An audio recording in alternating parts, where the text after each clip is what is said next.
Avril 2025, on largue les amarres depuis Narbonne-Plage avec notre Océanis 40cc.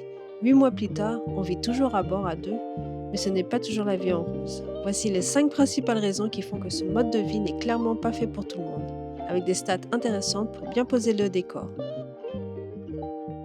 Bonjour, nous sommes Lucie et Nico. Nous avons quitté Hong Kong fin 2024 après 17 ans de vie d'expat pour revenir en France où on a décidé de voyager sur notre voilier Vogue, sans expérience particulière. On vous partage la petite claque qu'on s'est prise après 8 mois de navigation et 9 mois sur notre voilier de 12 mètres. Dites-nous en commentaire si vous avez déjà pensé à vous lancer dans une vie sur un voilier. Raison numéro 1. Tout prend 2 fois plus de temps. Cuisiner un repas simple, ça prend 1 heure au lieu de 30 minutes, car le plan de travail est minuscule, le four à gaz est lent, l'évier est petit. Faire les courses, ça prend 30 minutes à pied aller-retour ou en scooter électrique, et 10 minutes pour tout ranger dans 4 placards différents. Et jouer à Tetris avec la nourriture, car le frigo est en profondeur. Moi, je n'ai pas à faire beaucoup de pas, tout est à portée de main.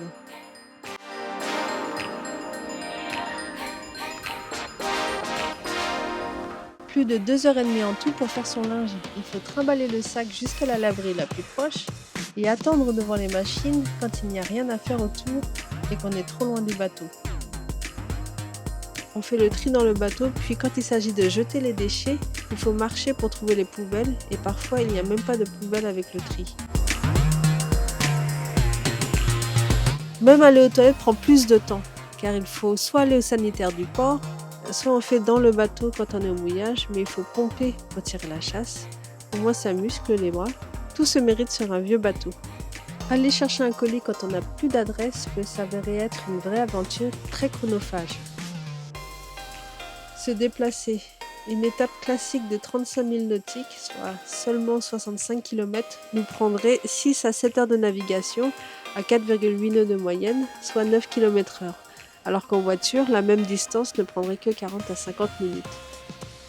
Est-ce que vous le saviez? Selon les enquêtes plaisanciers, rapport CEREMA 2023 sur la plaisance, 60 à 75% des navigations de loisirs en Méditerranée impliquent du moteur pour plus de 50% du temps, surtout en été, car anticyclone dominant. Et enfin, on est tributaire de la météo. S'il ne fait pas beau temps, on ne bouge pas, on s'abrite à un mouillage. Ou pire, on doit aller se réfugier au port plusieurs jours, ce qui coûte encore plus cher. Résultat, il faut être patient et savoir prendre son mal en patience. Si vous n'avez pas ces qualités, la vie en bateau va vous l'apprendre. Et pour moi, qui suis une fille de la ville, habituée à tout avoir et tout faire rapidement, ces 9 mois sur un voilier a été une petite claque. 6 à 8 heures de nav tous les jours, c'est comme si je faisais un Paris-New York en avion tous les jours. Raison numéro 2, c'est beaucoup plus cher qu'on ne le croit. Budget réel de 1 500 à 2 500 euros par mois en moyenne pour un couple en Méditerranée, selon Voile et Voilier en 2025. Pour nous, pour l'instant, on est plutôt en moyenne à 4 700 euros par mois avec toutes les dépenses de maintenance et d'installation d'équipement qu'on a fait. Vous avez accès à toutes nos dépenses au jour le jour sur notre blog, lien dans la description. Et on en parle dans l'épisode sur notre bilan des 6 mois d'année sabbatique. Au niveau de la maintenance, en 9 mois, on a fait changement de gréement dormant, ajout d'un radiateur diesel 400 euros, etc., etc. La liste est longue. Plus de 10 000 euros de frais de maintenance et 10 000 euros d'équipement en tout. Aller au port coûte entre 30 et 60 euros la nuit en basse saison et en haute saison entre 60 et 140 euros. Le diesel a aussi un coût, surtout quand il n'y a pas de vent. On a un réservoir de 175 litres, on consomme 1,5 litre à l'heure. C'est très raisonnable, mais l'hiver, on utilise un peu de diesel pour chauffer le bateau. On peut largement dépenser moins si on a la chance de ne pas avoir trop de galères sévères pendant nos tribulations. Par exemple, au mois de novembre, on a dépensé autour de 2 000 euros, soit 1 000 euros de moins que notre budget mensuel. En France, en 2025, un voilier de 12 mètres comme le nôtre coûte en moyenne 8 000 à 12 000 euros par an, rien que pour l'entretenir et le faire tourner.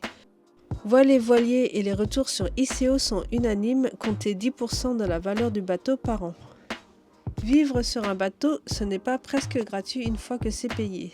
C'est souvent plus cher qu'un petit appartement à terre, d'après notre expérience. Raison numéro 3, vivre à deux dans moins de 25 mètres carrés. L'Oceanis 40cc est très spacieux selon les avis d'experts et de revues spécialisées des années 90-2000, époque où ce modèle a été produit. Des analyses techniques comme celle de Yacht Database indiquent qu'il est plus spacieux que 76% des voiliers similaires de sa génération, comparé à des rivaux comme le Jeanneau Sun Odyssey 40 ou le Bavaria 39. Regardez notre vidéo sur l'intérieur de notre Oceanis 40cc pour en savoir plus. Mais pourtant, on arrive toujours à se marcher sur les pieds. Et il est difficile de s'isoler quand il y a une dispute. Et la vie sociale, quasi inexistante. Quand les amis arrivent à nous retrouver, car on est incapable de donner une date précise de notre localisation plus de 2 mois à l'avance, ils viennent 3 jours maximum, après ils fuient le tangage et le manque de confort. Quand on voit d'autres bateaux au mouillage, on se fait un signe et c'est tout. Au port, ce sont des petites conversations triviales. Heureusement qu'on a quelques personnes qui nous suivent sur Instagram et YouTube qui nous tiennent compagnie avec leurs messages. À la longue, on devient un couple qui vit en vase clos. Et attention, en France, 45% des mariages finissent en divorce d'après l'INSEE. Et pour ceux qui vivent dans leur bateau, le risque grimpe de 20 à 30% à cause du confinement 24 heures sur 24, 7 jours sur 7. Comme disent les marins sur ICO. Raison numéro 4, le manque de confort sanitaire. Douche chaude en hiver, 7 minutes à 2, puis c'est fini. On doit avoir entre 20 à 30 litres d'eau chaude et elle est chaude seulement si le moteur a tourné avant ou si on l'a préchauffé au port. Mais après plusieurs jours de mouillage, il n'y a plus d'eau chaude à moins d'allumer le moteur. Et le temps que l'eau chaude arrive, on a le temps de se rincer d'abord à l'eau froide.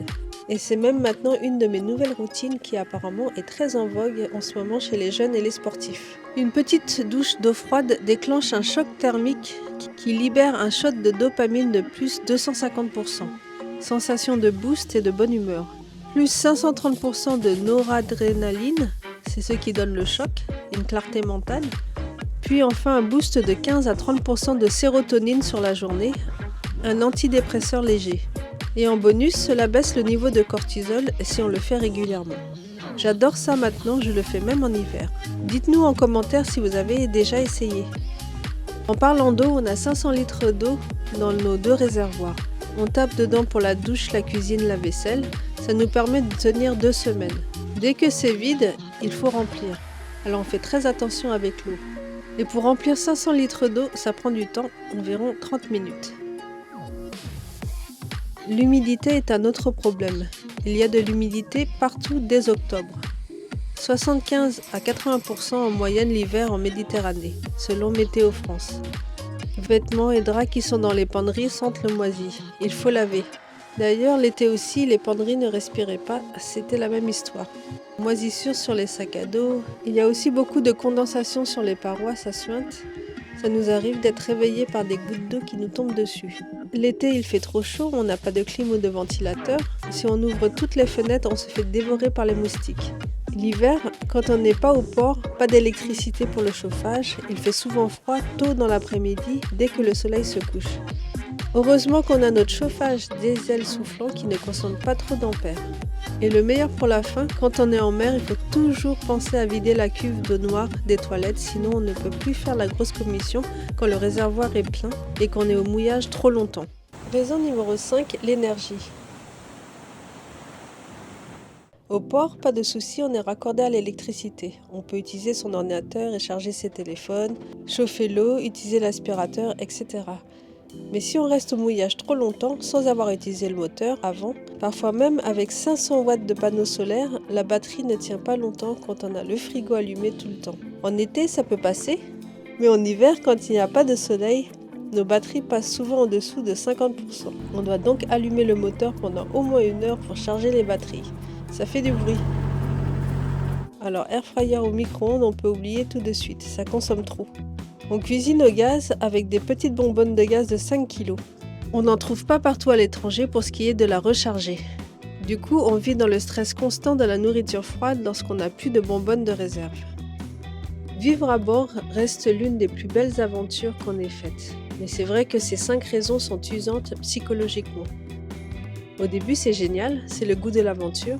Mais au bout de 6 mois, on a l'impression de faire du camping alors qu'on dépense comme des millionnaires. Alors si une seule de ces 5 raisons vous fait déjà dire non merci, écoutez-vous.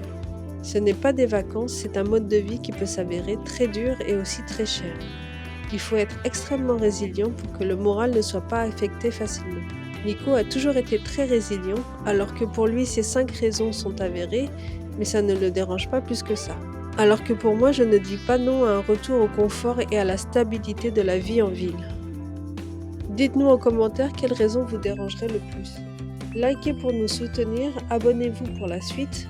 On retourne progressivement en France, alors c'est sûrement l'un de nos derniers épisodes. Vous allez nous manquer. Suivez-nous sur Instagram @lifeoncel pour nous suivre live tous les jours jusqu'à notre retour.